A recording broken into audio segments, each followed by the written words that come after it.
My dear students and parents, this is Daniel and welcome back to Vision. NEET 2024 examination குரிய admit card அஃபிஷியலாக release ஆகிடுச்சு.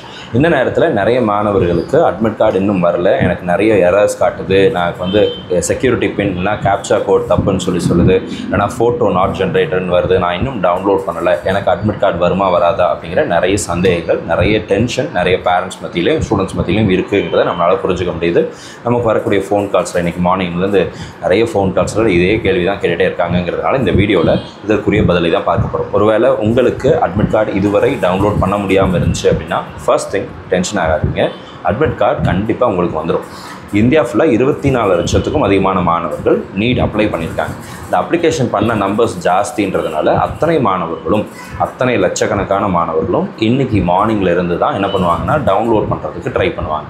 So ஒரு வெப்சைட்டில் அந்த domain அவங்களுடைய அந்த பேண்ட்வித் லிமிட்டை தாண்டி நிறைய மாணவர்கள் உள்ள ஆக்சஸ் பண்ண ட்ரை பண்ணும்போது டெஃபினெட்லி அந்த வெப்சைட் அப்படிங்கிறது டவுன் ஆக தான் செய்யும், சர்வர் டவுன் ஆக தான் செய்யும். ஸோ அதனால தான் உங்களுக்கு நிறைய மிஸ்டேக்ஸ் அப்படிங்கிறது வருது. இதில் ஒரு நல்ல விஷயம் என்ன அப்படின்னு சொல்லி கேட்டிங்கன்னா, நீங்கள் எத்தனை பேர் இத்தனை லட்சக்கணக்கான மாணவர்கள் இது பண்ணாலும் கூட அந்த வெப்சைட்டுங்கிறது ஓப்பன் ஆகுது, உங்களுக்கு என்ன சிட்டிங்கிறதெல்லாம் காமிக்குது ஒரு சில மாணவர்களுக்கு. ஆனால் ஃபோட்டோ ஜென்ரேட் ஆகலை, சிக்னேச்சர் நாட் ஜென்ரேட்டட், இந்த மாதிரி எரர்ஸ் எல்லாம் வருது. அப்படி வந்துச்சு அப்படின்னா டென்ஷன் ஆக வேண்டியதில்லை, பயப்பட வேண்டியதில்லை. இல்லை ஓப்பனே ஆகலை சார் எனக்கு அப்படின்னா உங்களுடைய நெட் கனெக்ஷன் ரொம்ப ஸ்லோவாக இருக்குதுன்னு அர்த்தமாக இருக்கும். இந்த மாதிரி நிறைய காரணங்கள் இருக்குது. வெப்சைட் ஆல்ரெடி நிறைய பேர் ஆக்சஸ் பண்ணுறதுனால வெப்சைட்லேயும் பிரச்சனைகள் இருக்குது, நம்மளுடைய இன்டர்நெட் சைட்லேயும் ஏதாவது பிரச்சனைகள் இருக்கலாம். ஸோ இந்த மாதிரி விஷயங்கள்லாம் இருக்கிறதுனால டென்ஷனை தவிர்த்துட்டு கொஞ்சம் பொறுமையாக இன்றைக்கி மத்தியானத்துக்கு மேலே ட்ரை பண்ணி பாருங்கள். காலையிலேருந்து நான் 10 தடவை ட்ரை பண்ணிட்டேன், நான் 50 தடவை ட்ரை பண்ணிட்டேன், நிறைய தடவை ட்ரை பண்ணிட்டேன் சார், எத்தனையோ தடவை நான் ட்ரை பண்ணி உள்ளே போனாலும் டவுன்லோட் மட்டும் பண்ணவே முடியல, பிரிண்ட் மட்டும் எடுக்கவே முடியல அப்படின்னு சொல்லக்கூடிய மாணவர்களும் பெற்றோர்களும் நிறைய பேர் இருக்கிறாங்க. ஸோ டென்ஷன் ஆகாதீங்க, கொஞ்சம் ரிலாக்ஸ்டாக கொஞ்சம் பொறுமையாக ஆஃப்டர்நூனுக்கு மேலே ட்ரை பண்ணி பாருங்கள். டெஃபினெட்லி டவுன்லோட் பண்ண முடியும், அட்மிட் கார்டு உங்களுக்கு வந்துடும். ஸோ அட்மிட் கார்டை பார்க்கும்போது 3 பேஜஸ் அப்படிங்கிறது, there are 3 pages இந்த அட்மிட் கார்டு. ஃபர்ஸ்ட் பேஜில் பார்த்தீங்க அப்படின்னா உங்களுடைய பர்சனல் டீட்டெயில்ஸ் எல்லாமே இருக்கும். ஸோ இதில் இந்த இடத்துல உங்களுடைய ஃபோட்டோ அப்படிங்கிறது இருக்கும். உங்களுடைய photo, passport size photo with name and date, நீங்கள் எப்படி அப்லோட் பண்ணிங்களோ அதே ஃபோட்டோ இங்கே டிஸ்பிளே ஆகும். இதுக்கு கீழே பார்த்தீங்க அப்படின்னா உங்களுடைய எக்ஸாம் சென்டர் என்ன அப்படிங்கிறத டிஸ்பிளே பண்ணியிருப்பாங்க. இந்த சைடில் exam centre will be display. And அதுக்கு கீழே இந்த இடத்துல தான் நீங்கள் என்ன பண்ணணும் அப்படின்னா உங்களுடைய பாஸ்போர்ட் சைஸ் ஃபோட்டோவை என்ன பண்ணணும்னா பேஸ்ட் பண்ணணும். ஸோ பேஸ்ட் பண்ணும்போது டெஃபினெட்லி இந்த ஃபோட்டோங்கிறது இந்த பாக்ஸுக்குள்ளே ஃபிட் ஆகாது, கொஞ்சம் வெளியே வரத்தான் செய்யும். ஏன்னா 3.5 சென்டிமீட்டர் × 4.5 சென்டிமீட்டர் நமக்கு சைஸு, பாஸ்போர்ட் சைஸ் ஃபோட்டோனுடைய சைஸ், இதை விட கொஞ்சம் வெளியே வரத்தான் செய்யும். வெளியே வந்துச்சுன்னா பிரச்சனை கிடையாது, நீங்கள் தாராளமாக ஒட்டிக்கலாம். இந்த செகண்ட் காலமில் உங்களுடைய தம் இம்ப்ரெஷன், லெஃப்ட் ஹேண்ட் தம் இம்ப்ரெஷனை நீங்கள் இந்த இடத்துல வைக்கணும். ஸோ இதை நீங்கள் மறக்காமல் வச்சுடுங்க. இந்த சிக்னேச்சர், இந்த தேர்ட் காலமில் இருக்கக்கூடிய இந்த சிக்னேச்சர் எக்ஸாம் சென்டருக்கு போயிட்டு இன்விஜிலேட்டர் முன்னாடி பண்ண வேண்டிய இது. இப்போ ஃபஸ்ட்டு பேஜில் நீங்கள் ஃபில் பண்ண வேண்டியது ரெண்டே விஷயம் தான். ஒன்று தம் இம்ப்ரெஷன், இன்னொன்று பாஸ்போர்ட் சைஸ் ஃபோட்டோ. இது ஃபர்ஸ்ட் பேஜ். அண்ட் இந்த ஃபர்ஸ்ட் பேஜ்லேயே பார்த்தீங்கன்னா இந்த இடத்துல ஐ அப்படின்னு சொல்லிட்டு உங்களுடைய நேம் போட்டு ரெசிடென்ட் ஆஃப் தமிழ்நாடு, நீங்கள் நேட்டிவிட்டி என்ன தமிழ்நாடுனா தமிழ்நாடுன்னு போடுங்க, இல்லை வேறு ஸ்டேட்னா வேறு அந்த ஸ்டேட்டை நீங்கள் மென்ஷன் பண்ணுங்கள். ஸோ அதை நீங்கள் மென்ஷன் பண்ணிக்கலாம்.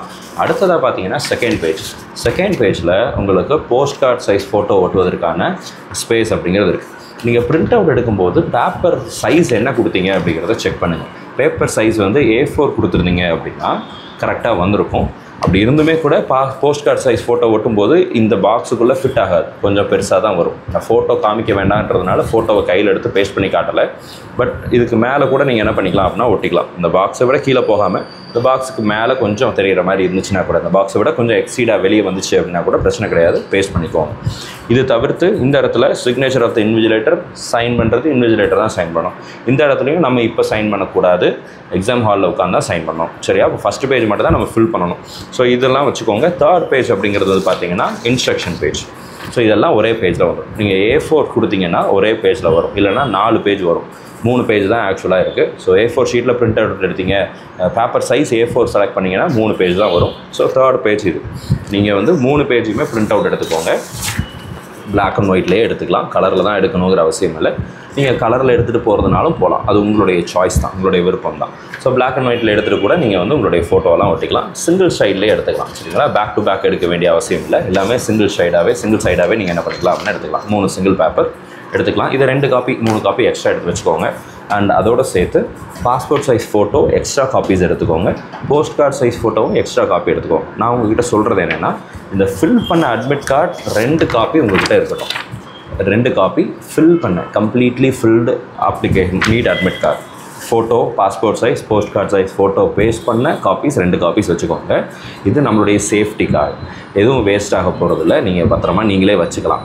இது தவிர்த்து பார்த்தீங்க அப்படின்னா அடிஷ்னலாக நீங்கள் பாஸ்போர்ட் சைஸ் ஃபோட்டோவும் போஸ்ட் கார்டு சைஸ் ஃபோட்டோவும் பேக்கப் கையில் வச்சுக்கோங்க. அட்மிட் ஷீட்டில் பாஸ்போர்ட் சைஸ் ஃபோட்டோ ஒட்ட சொல்லுவாங்க. உள்ளே வரும்போது ஒரு பாஸ்போர்ட் சைஸ் ஃபோட்டோ எடுத்துகிட்டு போக சொல்லுவாங்க, நீங்கள் அதை எடுத்துகிட்டு போகணும். ஸோ அதுக்கு தகுந்த மாதிரி எல்லா டாக்குமெண்ட்ஸையும் ரெடியாக வச்சுக்கோங்க. ஐடி ப்ரூஃப், ஏதாவது வேலிட் ஐடி ப்ரூஃப் வச்சுக்கோங்க. அது வந்து உங்களுடைய ஸ்கூல் ஐடி கார்டு இருந்தால் கூட அக்செப்ட் பண்ணிப்பாங்க. ஆதாரில் பிரச்சனை இருக்குது அப்படின்னு சொல்லக்கூடிய மாணவர்கள், ஆதார் கார்டு என்கிட்ட இல்லை, பாஸ்போர்ட் இல்லை, பேன் கார்டு இல்லை அப்படின்னா நீங்கள் வந்து ஸ்கூல் ஐடி கார்டை கூட நீங்கள் எடுத்துகிட்டு போகலாம். பெரும்பான்மையான மாணவர்கள்கிட்ட ஆதாரில் எல்லா இஷ்யூவும் இல்லாமல் கரெக்டாக தான் இருக்கும். ஆதார் கார்டு எல்லாத்தையும் வச்சுருப்பீங்க, ஆதார் கார்டு எடுத்துக்கோங்க. ஆதார் இல்லைன்னா ஓட்டர் ஐடி எடுத்துகிட்டு போகலாம், டிரைவிங் லைசன்ஸ் எடுத்துகிட்டு போகலாம், பேன் கார்டு எடுத்துகிட்டு போகலாம். ஆதார் என்ரோல்மெண்ட் ஸ்லிப் ஒன்று கொடுப்பாங்க, அதுலேயும் ஃபோட்டோ இருக்கும். அந்த ஸ்லிப்பையும் நீங்கள் என்ன பண்ணலாம் அப்படின்னா எடுத்துகிட்டு போகலாம். இப்போ ஆதார் கார்டு இல்லை சார், ஆதார் தான் இருக்குது, அதை டவுன்லோட் பண்ணி எடுத்துகிட்டு போகலாமான்னா அதையும் நீங்கள் டவுன்லோட் பண்ணி பிரிண்ட் அவுட் எடுத்துகிட்டு நீங்கள் என்ன பண்ணலாம் அப்படின்னா எடுத்துகிட்டு போகலாம். டிஜிட்டல் ஃபார்மேட்டில் கொண்டு போக முடியாது, பிரிண்ட் அவுட் எடுத்துகிட்டு நீங்கள் என்ன பண்ணிக்கலாம் அப்படின்னா தாராளமாக கொண்டு போகலாம், அக்செப்ட் பண்ணிப்பாங்க. இது எதுவுமே இல்லாதவங்க நீங்கள் உங்களுடைய ஸ்கூலில் கொடுத்த ஒரிஜினல் ஐடி கார்டு அப்படிங்கிறத எடுத்துகிட்டு போங்க. அது கடைசி ஆப்ஷன் தான். 12th ஹால் டிக்கெட் பெரும்பான்மையான ஃப்ரெஷர்ஸ் கிட்ட கண்டிப்பாக இருக்குது. ரிப்பீட்டர்ஸ்ட்டு இருக்கிறதுக்கு வாய்ப்புகள் குறைவு. பட் ஃப்ரெஷர்ஸ் கிட்ட கண்டிப்பாக 12th ஹால் டிக்கெட் இருக்கும். உங்கள் ஸ்கூலில் கொடுக்கல அப்படின்னா, ஸ்கூலே ரிட்டைன் பண்ணியிருக்காங்க, ஸ்கூல்லே இருக்குது அப்படின்னா ஸ்கூல்லேருந்து வாங்கிக்கோங்க, நீங்கள் அதையும் எடுத்துகிட்டு போகலாம். இதெல்லாம் வேலிட் ஐடி ப்ரூஃப். இப்போ அட்மிட் கார்டு இது வரைக்கும் வரல அப்படின்னா டென்ஷன் ஆகாதீங்க, கண்டிப்பாக வந்துடும். கொஞ்சம் பொறுமையாக வெயிட் பண்ணுங்கள். Server issues will be there. இதில் வந்து வெப்சைட் அவங்க கரெக்ட் பண்ணுறாங்க, அதை சரி பண்ணுறாங்க, இதை சரி பண்ணுறாங்க அப்படிங்கிறதெல்லாம் இல்லை. 24 லட்சம் பேர் ஆக்சஸ் பண்ணுறாங்க. ஸோ வெப்சைட் ஸ்லோவாக தான் இருக்கும், எல்லாராலையும் உடனே டவுன்லோட் பண்ண முடியாது. நம்ம கொஞ்சம் பொறுத்து தான் போகணும். இது யதார்த்தம். இது இந்த வருஷம் மட்டும் இல்லை, எல்லா வருஷமும் அட்மிட் கார்டு வரும்போது இதே மாதிரியான இஷ்யூ அப்படிங்கிறது இருக்கும். இப்போ ஸ்கோர் கார்டு வரும், நீட் ஸ்கோர் கார்டு வரும். நீட் ரிசல்ட் வந்ததுக்கப்புறம் ஸ்கோர் கார்டு ரிலீஸ் ஆகும்ல, அப்போவும் இதே மாதிரி இஷ்யூ இருக்கும். இப்போவே அட்வான்ஸாக சொல்லி வைக்கிறேன், கொஞ்சம் டென்ஷன் ஆகாமல் பொறுமையாக வெயிட் பண்ணி தான் நம்ம என்ன பண்ணணும்னா டவுன்லோட் பண்ண முடியும். So all the very best, thank you so much. இந்த வீடியோ உங்களுக்கு யூஸ்ஃபுல்லாக இருக்கும்னு நினைக்கிறேன். யூஸ்ஃபுல்லாக இருந்துச்சுன்னா இந்த வீடியோ உங்களுடைய ஃப்ரெண்ட்ஸ் எல்லாத்துக்கும் ஷேர் பண்ணிவிடுங்க. மறக்காமல் இந்த வீடியோக்கு லைக் பண்ணிவிடுங்க. இதுவரை நம்மளுடைய சேனலில் ஒருவேளை நீங்கள் சப்ஸ்கிரைப் பண்ணால் பார்த்துட்டு இருந்தீங்க அப்படின்னா மறக்காமல் சேனலையும் சப்ஸ்கிரைப் பண்ணிவிடுங்க. All the very best and thank you so much.